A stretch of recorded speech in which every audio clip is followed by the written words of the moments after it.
Have you ever checked your screen time and been shocked? On average, we spend 7 hours a day on our screens. That's nearly half the day. Technology connects us, entertains us, and helps us work, but how often do we stop and just live without it? When was the last time you spent a full day without checking your phone? I'm about to spend 24 hours in one of the most remote villages in the UK with no technology, no phone, and no internet. Just me and the real world. This is a sad moment. So all of my technology, my phone, my work phone, the TV remote, my tablet, my laptop, even my watch, because I don't have a normal analog watch, they're all staying behind. And I'm about to leave for my 24 hours with no technology challenge. So what I've done is I've packed everything in this IKEA bag just down here, and then all of my food in this cool bag with 2 ice blocks in. So I'm going to pop this in here until the fridge is cold enough to put it all in. I have officially left the house. I'm about to go to one of the most remote parts of not just Devon, but the whole of the UK. So yeah, I'm a little bit nervous. I'm pretty sure I know the way there, but I've got a large scale road atlas map from 2020. Oh, that's going to be so helpful. So if there's any road closures or I do get lost, I can refer to the map. And yeah, I also have, so I've obviously left my phone at home. I also have this thing, look at that. A Nokia, I mean, I can't even tell you what brand this is or anything, but I have a Nokia phone, and today I had to go and buy a new SIM card so I could put the SIM card in the phone, because the SIM card in my current phone isn't a nano SIM. So I'm not even going to top it up. I'm going to put it in the phone and then use it for emergencies. So no one has this number, and I don't have anyone else's number, and I will have no credit, because yeah, I will not be topping the phone up. So here goes, 24 hours with no technology. And I started, started 10 minutes ago. And I already missed my phone. It's so weird, it's so strange.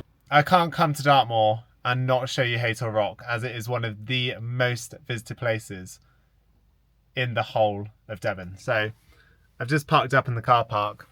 The car park's nice and big, there's loads of space, and this is a Saturday on a sunny day, so yeah, there's always loads of space for campervans and motorhomes. If I just spin you around, there it is. Let's get a little bit of zoom on there. That is the famous Haytor Rock, and we're about to go and climb it. So the first thing you notice after leaving the car is how quiet this place is. Once you've left the road, even on a Saturday afternoon, this is quiet. And weather like this on Dartmoor is quite unusual, to be honest, because every time I usually come here, it's cloudy. So this is where I'd usually Google facts about a location and then tell you things about it, but I can't Google anything because I don't have my phone. So yeah, that's the first hurdle I'm facing. There's the car park just down there.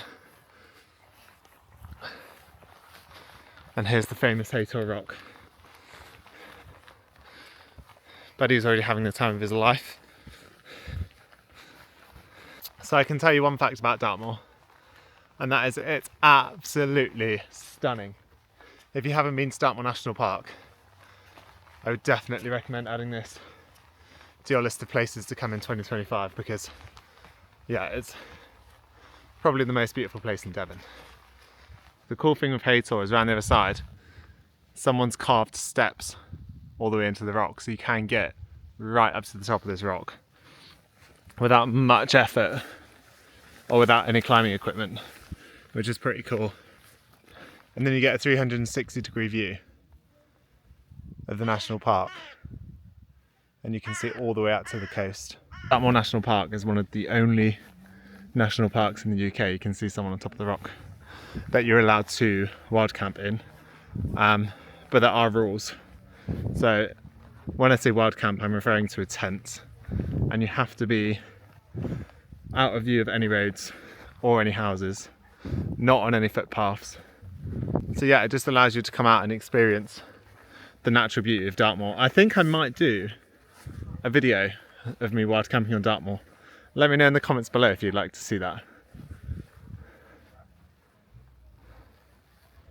And there it is. You can see the people on top. And you can see the stunning view.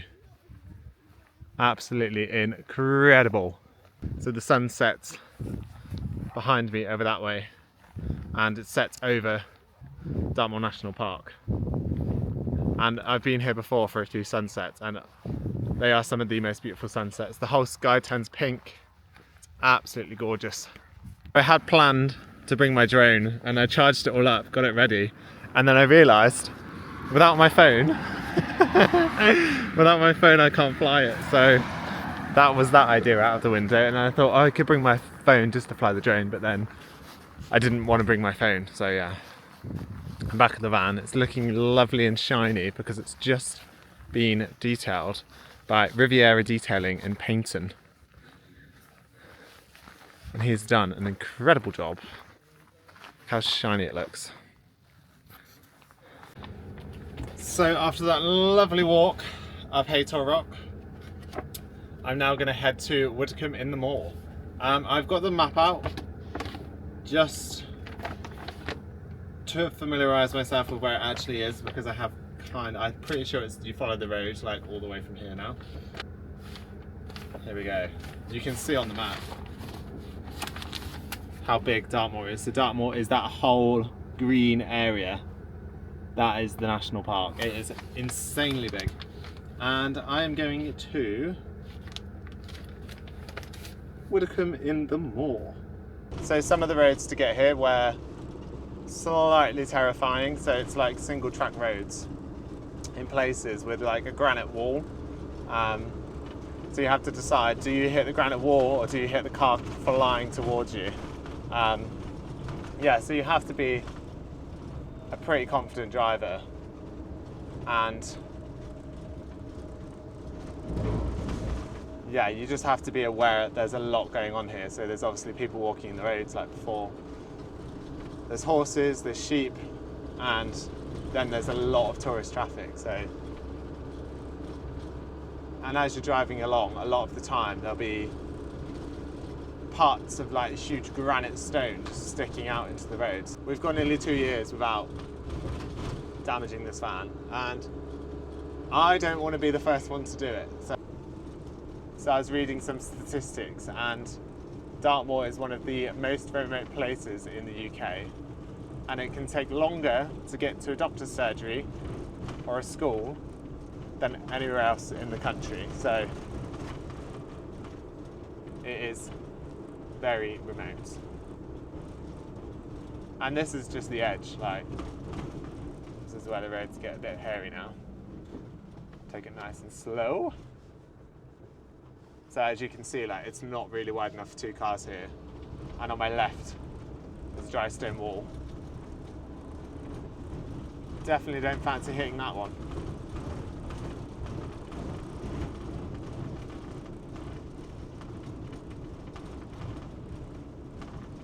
Walls sticking out everywhere. I'm assuming you pay in the morning. And here we go, we're entering the car park. Oh, breathe in. It's a little bit tight, but there's a Heimermobile in here, so I kind of want to go where I'm not going to disturb anybody. Let's go. Oh, I don't know. I have to decide where to park. I think I'm going to go over here. The problem is I don't want to disturb anyone with my talking or laughing, because my laugh is one of those laughs that people are like, shut up, go to bed. And we're in.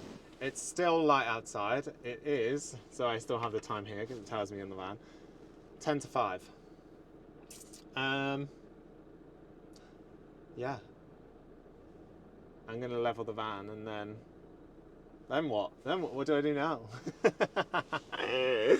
Oh, it's funny. It's actually funny. We use this system called rear air assist. And what you can do which I don't know if you're supposed to use this to get the van level, but it's basically like air suspension on the back of the van, and it just lifts the back of the van up. And we are going to be in for an absolutely amazing night. Look how flat this is, that is amazing. It seems very quiet and there doesn't seem to be many people around. This is like the village green. Over here is the cafe and the toilets. So I don't know if the toilets are open all night, but I will find out. And the scenery that surrounds this village is just so beautiful. I honestly, like, even though I'm from Devon and like I grew up coming to Dartmoor all the time, it just never fails to amaze me. It's different every time.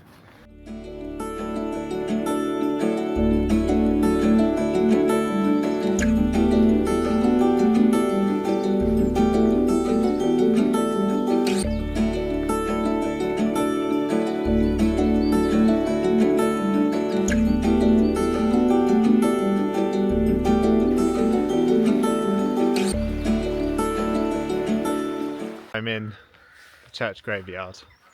I'm the only person here. Honestly, I mean, it's actually stunning, but it gives me the creeps a little bit. There's a rookery just in the trees right in front of me, and it's very quiet. Like, other than the birds, you cannot hear anything. Okay, so the strangest thing's just happened. The first grave I've looked at, it says, "In loving memory of Leonard Skinner." My surname is Skinner. Fascinating. He died on the 25th of February 1949. And he was aged 79.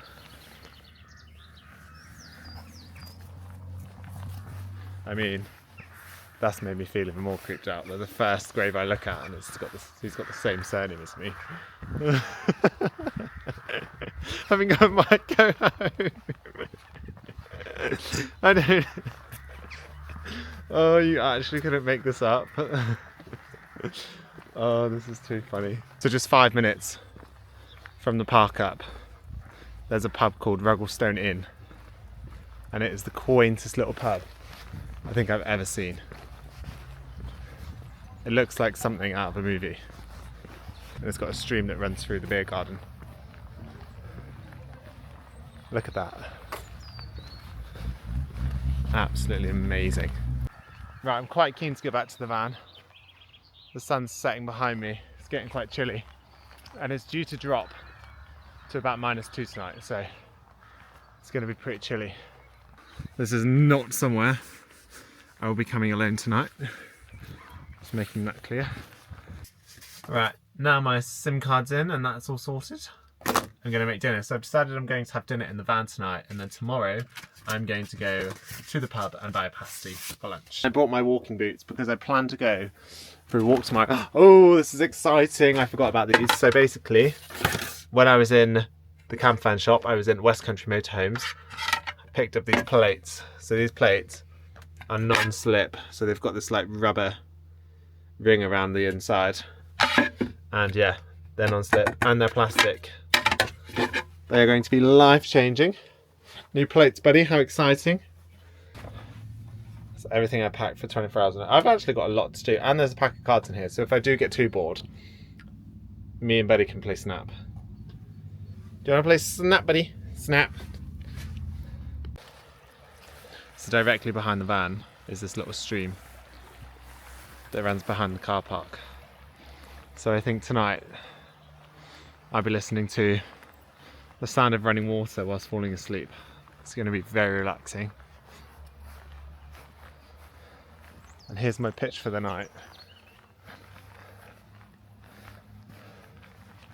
It's going to be home for the next 24 hours. And there are a few other vans in here. So there's a Timberland, never heard of that. Haytor, which is one van.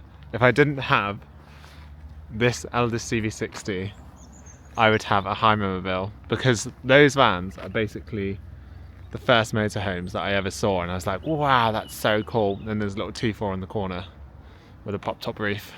The car park's it's pretty quiet now, but this is also the car park for the pub over there, so it might get busy tonight. So we are losing light very quickly, so I'm going to have to put some lights on in a minute. In here I have, can you tell I don't have my phone? Literally just like giving you a whole tour of everything. In here I have this. This is absolutely amazing. So you switch it on, it gives you light. Oh, I am. Ooh. Wow.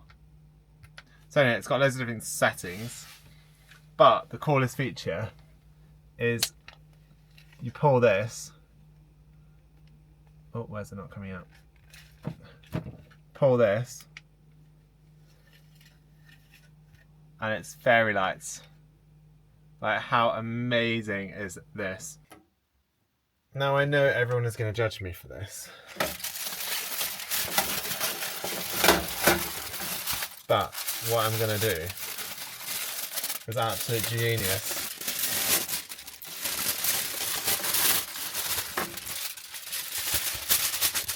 So now I've drained the vegetables,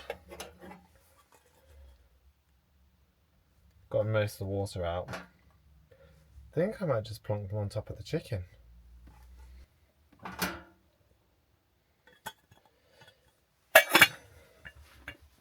And that is dinner. We have Hunter's chicken on the bottom, a side of whatever those potato things are, veg on top. Winning. The good thing about this van is if you're on your own, you can just swivel this seat around and then use that as your table. And it's great because then you don't have to set the table up that usually goes here, because it's just me.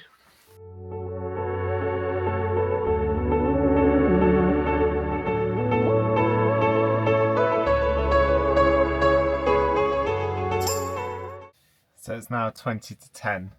I've spent most of the night reading the Coast Path Diary that my friend Haytor wrote for me. I'm going to read a little bit of the poem Haytor wrote, and then a little bit of the poem I wrote about our experience on the Southwest Coast Path. So this is Haytor's poem. Let me tell you about a place we find our soul. The sun has risen, it's 5 a.m. and our loyal slug is sagging and wet. Slug's the tent, by the way. We moan, groan and get up slowly, ready to add to yesterday's sweat. Pack away the tent, shake away the dandruff. Basically, I got really bad dandruff because the shower was too hot, because it was a push button shower. So now I've read a little bit of Hetty's poem, I'm going to read a little bit of mine. So my poem is called It's the Little Things. That was funny. I think he's had enough of these poems. I'm sorry, buddy. I'm sorry to put you through this. It's the 50p for the shower that has no power, and the camp spot near the edge, right next to the pissy hedge, that makes us miss the path. But all we can do is laugh. We meet a man called Dave, who gives us a creepy wave. We're now stuck talking after a long day of walking. It's the, "What are you guys laughing at?" as we spat our food out over the mat. We try to be polite, but Dave's fart stinks like shite. It's the little things that mean the most to me. Oh, it's too funny. So if you're considering walking the Southwest Coast Path, I would say just go ahead and do it. It took us 4 years to complete, but I can honestly say it was one of the most amazing experiences. Like, finishing the Southwest Coast Path was probably like one of my biggest ever achievements in my whole life. Also with me, I've bought this book called In a Dark, Dark Wood. And I'm just going to read the back bit to you. I'm going to switch the lights off for this and use the torch. Nora hasn't seen Claire for 10 years. Not since the day Nora walked out on her old life and never looked back. Until out of the blue, an invitation to Claire's hen party arrives. A weekend in a remote cottage. The perfect opportunity for Nora to reconnect with her best friend and put the past behind her. But something goes wrong. Very wrong. And as the secrets and lies unravel out in the dark, the past will finally catch up with Nora. Right, I'm scaring myself. Turn the light on. Ah! Why am I scaring myself? I'm scared to read this now. So I'm just going to demonstrate how easy this bed is to make. So you lift it, slide it, pull the mattress, drop it.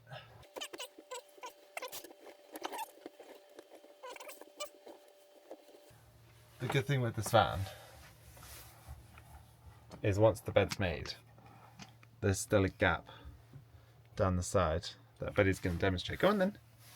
No, there's still a gap down the side that you can walk down. So yeah, it's really handy for getting in and out of bed, and it's wide enough to walk all the way to the back doors.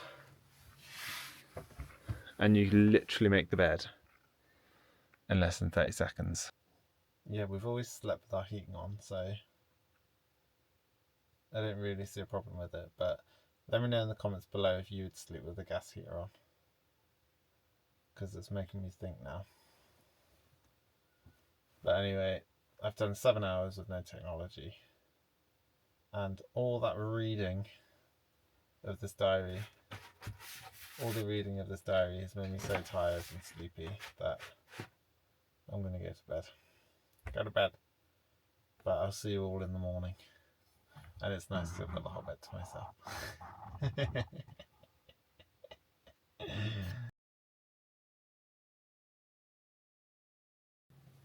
Good morning, everyone. It's 7:23. And I've just woken up.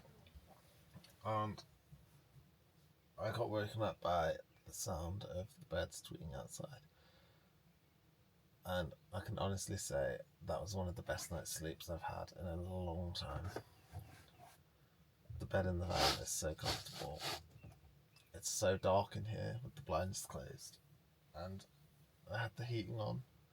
So, let me see. It's 15 degrees in here. It's lovely and cozy.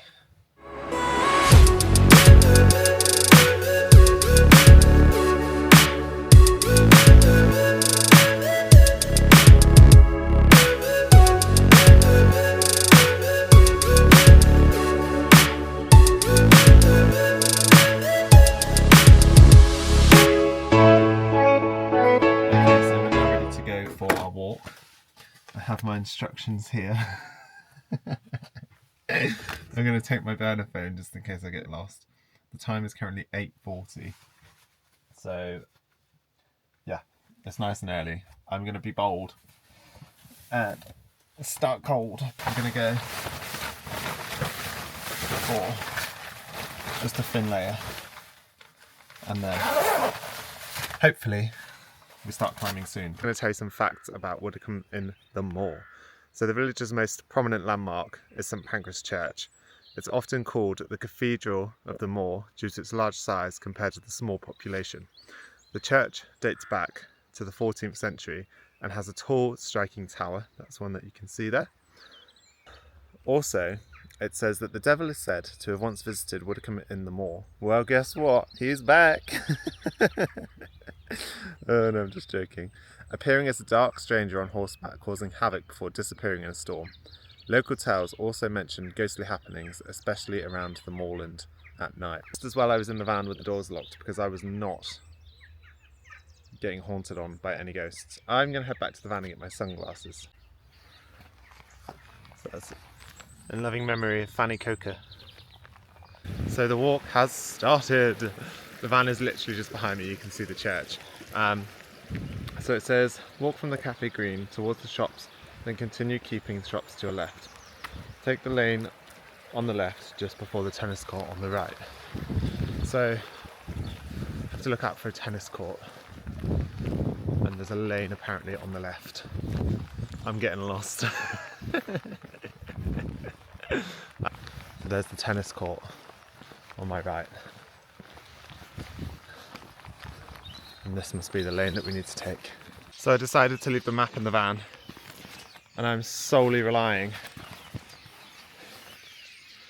on my little sheet of instructions. And hundreds of people get lost on Dartmoor every year, so I need to be careful. So I'm going to make sure that if I do get lost, I can retrace my steps.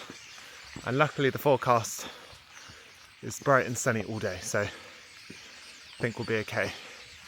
I'm also glad I took my jumper off because I'm sweating already. So now I'm at the top of the hill. So as after a while the lane turns into a bridle path, continuing to climb steadily. Becomes less clear, but head in the same direction to the top, where you meet another track going south. So I've never actually felt so alone, but then I've also never felt so content. So it's making me realise that my phone actually is the cause of a lot of my stress, whether that's receiving or having to reply to emails, the pressure of having to reply to messages, and then obviously social media, and then the news and all of the negativity that that brings. Having this break has made me realise I need to do this more often. Just go off grid for a few days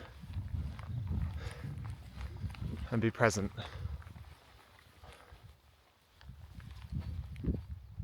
Because this is just incredible. Next in the instructions, it says, at the corner of the wall, turn right, follow the path with the wall on your right. So this looks like a corner of a wall to me.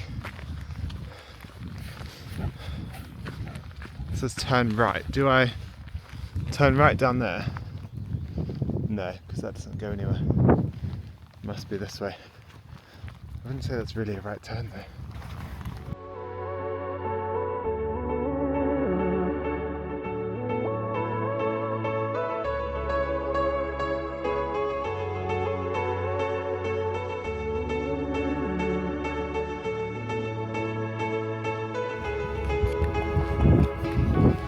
It's official. I think we're lost. I don't even know why I find this so funny. It just makes me laugh because I just know if either of my sisters were here right now, they'd be like, for God's sake, I can't believe you've let this happen. Oh, it's funny. So I've had to let the dog off. Ow! Because he's pulling me. Because he's pulling me through and it really hurts. Bear Grylls, if you're watching this, then yeah, you got nothing on me. Oh God, this is so horrible. Betty, help! How the hell? God. If I get low.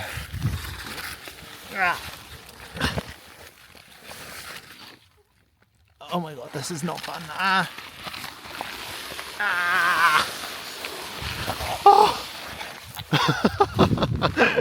I'm through. Honestly. Oh no, there's something on me. Why do I do this to myself? I just want to get back to the van now. I've probably been out here for about an hour. I don't know if this camera shows it very well, but this little bit of stream is just full of frog spawn. You can see all of the tadpoles trying to form. There's going to be a lot of frogs up here. But we've got our next hurdle. I can see over there a public footpath sign.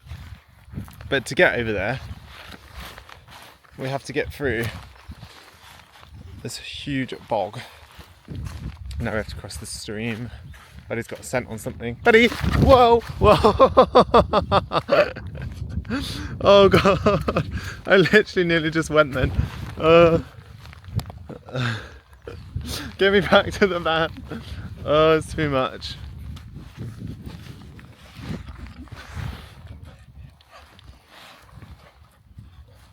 You're supposed to be clever. So I think we were supposed to come down here.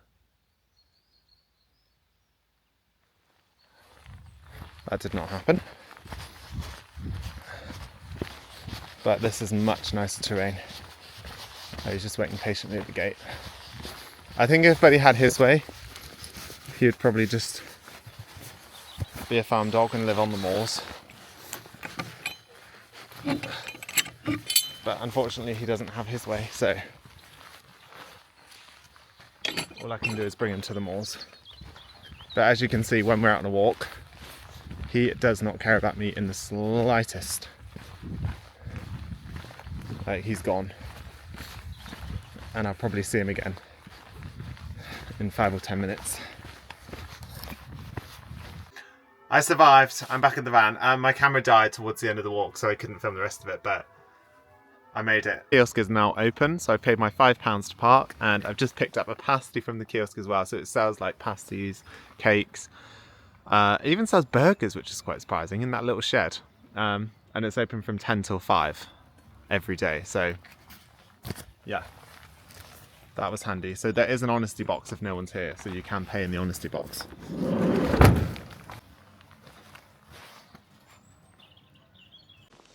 Hello, so I'm back in the graveyard. I've decided to come to the graveyard and read you a little poem that I've written, because after yesterday's Coast Path poems, I've been inspired to write myself a poem about technology and how it consumes our lives. And honestly, the sun is lovely. I'm just sunbathing here. In a world where we've never been more connected, we've never been more disconnected from the people and the places we've grown to love. We spend hours staring at our phone screen, losing track of time and where we're supposed to be. The endless emails, phone calls and long-winded texts consume all of our energy and make us forget. There's a world away from the negative news, the social media and the online shopping for shoes. So switch off your TV and put down your phone.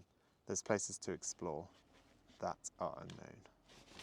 So yeah, I just wrote that while I was waiting for my camera to charge. Spending this much time on my own makes me really appreciate the people that I have in my life. I have an amazing circle of friends that encourage me to be who I am. And yeah, most of the time keep me grounded. It's funny. I have a really supportive family. I have 2 incredible sisters. One's just had a baby this week, so I'm still yet to meet the latest addition to the family.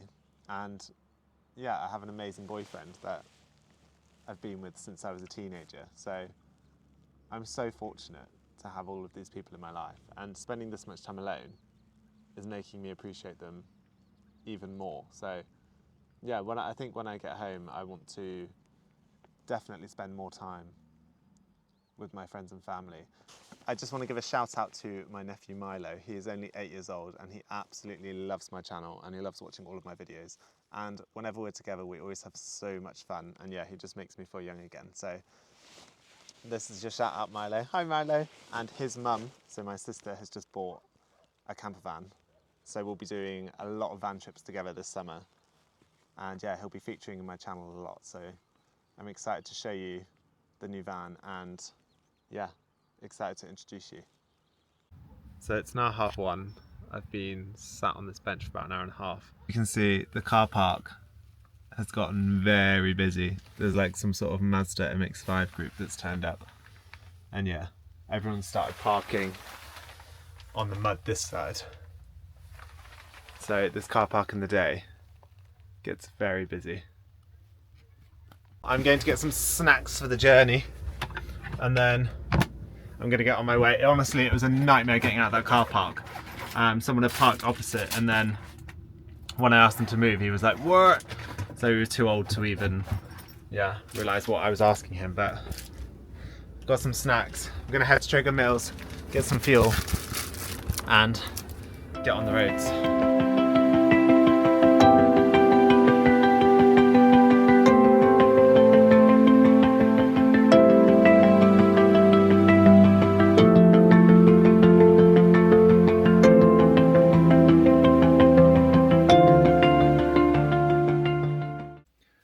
time is 3:26 p.m. I have officially done 24 hours with no technology.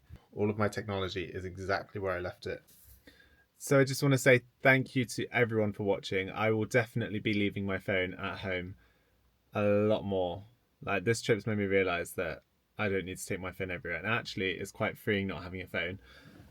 So if you enjoyed this video, please like and subscribe because it really does help my channel.